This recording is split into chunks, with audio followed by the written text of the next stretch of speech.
What kind of tile can you put on the wall or shower? Do you have to seal tile? How much extra tile should I buy for my project? What thin set is the best for my tile application? How hard is it to maintain natural stone?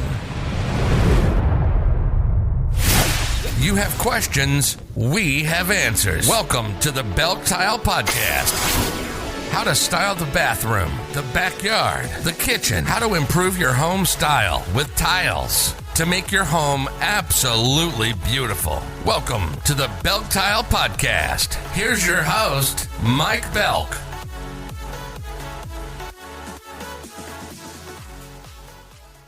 All right, welcome back to the BELK Tile Podcast, everyone. I'm Mike Belk, and as always, I'm sitting down with Abby to talk all things tile. Good morning, Mike. How was your Labor Day yesterday? It was good. Nice, relaxing weekend. I gave everyone Friday off as well, which makes it nice to have a long weekend. I know. Thank you so much. It was nice to have some time with the family and enjoy this beautiful Ohio weather we have been getting. The weather has been great, at least the last week and a half. It was a hot summer, that is for sure. Okay, let us dive into today's episode, which is about the top tile trends of 2025. And honestly, Abby, I gotta say, if I see another plain stark white kitchen, I might just, I'll politely hand them a sample of something clay or olive. Right? I knew we were in for a shift this year. Earthy tones are everywhere. Think clay, sand, sage, terracotta, olive. What I love is how these colors make a space feel like lived in, softer. And for people who listen to our episode on brown tiles, this is really just the next chapter. It's that cozy, grounded energy, but fresher. You nailed it. There's also this big push for subtle texture, fluted tile, matte stone, things that you can actually feel when you run your hand over them. We had a client last month. She came in convinced she wanted high-gloss white tile for the backsplash, but walked out with these handmade, slightly wavy terracotta squares. Total kitchen transformation, not showy, just like quietly inviting. That reminds me of a project I finished in February. A kitchen with those imperfect, uneven edge tiles, kind of rustic but not kitschy. The way the light hit them throughout the day, it was, almost magical, honestly. And it made the whole room feel warmer, even though the palette was so subtle. Yeah, that's it. These earthy colors and textures, they help people feel safe and grounded, especially in high traffic areas. Think kitchens, entryways, even mudrooms.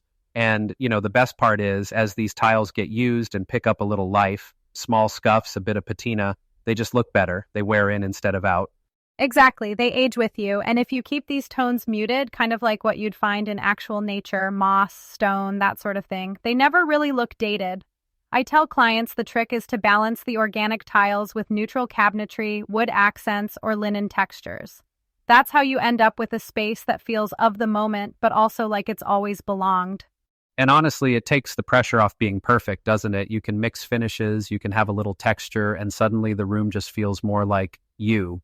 Moving from walls to underfoot, 2025 is definitely the year of statement floors. For so long, floors were this afterthought, right? Now entryways are saying hello with herringbone, chevron, even big geometrics. It's design on a grand scale, but still approachable. Yeah, people want to put their personality right where you step in. We actually helped a BELK tile client do a mudroom floor with a tone-on-tone herringbone, subtle like charcoal and lighter gray. It had all the movement and none of the noise, and I'm telling you, the pattern gave that mudroom some serious swagger without screaming for attention. Totally, Mike, and I love how layouts have gotten creative too. It's not just the pattern, it's how you install it. Vertical stacks, diagonal lines, even wrapping tile onto the ceiling. I worked on a powder room where we ran a classic basket weave pattern straight up one wall and across the ceiling. Everyone thought it was this fancy custom tile, but it was all about the way we laid it out.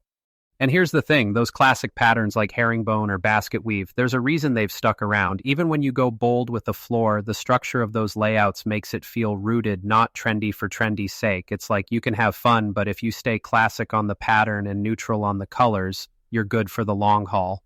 Yes, and bigger tiles too. Oversized formats cut down the grout lines, make the space look bigger, but stay timeless if you keep the color palette controlled. I always tell folks, let the floor do the talking and keep walls and textiles a little simpler so you don't overpower the space.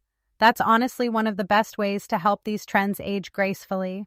And craftsmanship matters. If the installation's off, wrong spacing, bad alignment, you name it. It doesn't matter how trendy your tile is. It'll look off now and even worse later. So pick your installer like you pick your tile with care. Where was I going with this? Oh, right. You do it right with the right pattern and skill. It'll be a statement for years. Let's talk about moody palettes and going green, two of my favorite subjects. We're seeing a lot of deep navy, forest green, even matte black show up in kitchens and baths. And honestly, when clients pair those with natural wood or brass, it doesn't feel trendy. It feels, well, sophisticated.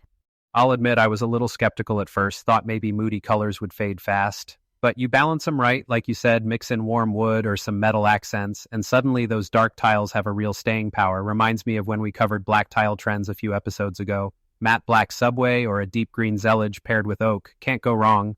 Right, but here's where it gets even better. Sustainability. More homeowners are starting with eco-friendly in mind, wanting recycled glass, clay, or responsibly sourced porcelain. I do a lot of recycled glass backsplashes, and not only do they look beautiful, they come with a story clients love to tell.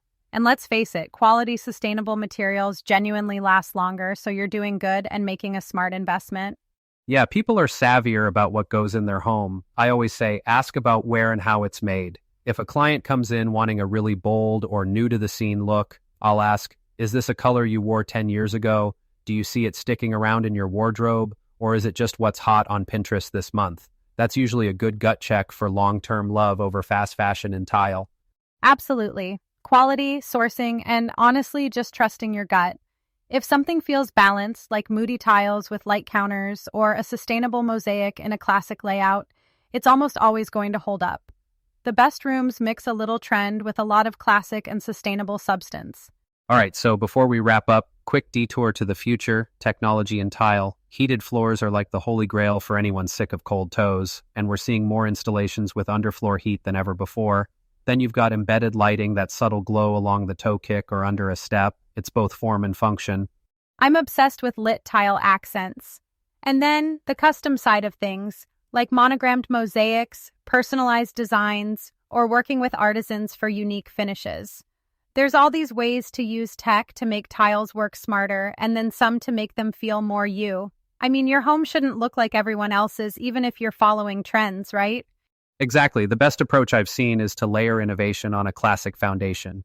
Take a neutral, timeless tile, maybe a soft stone look or a muted geometric, then use tech or custom details as an accent.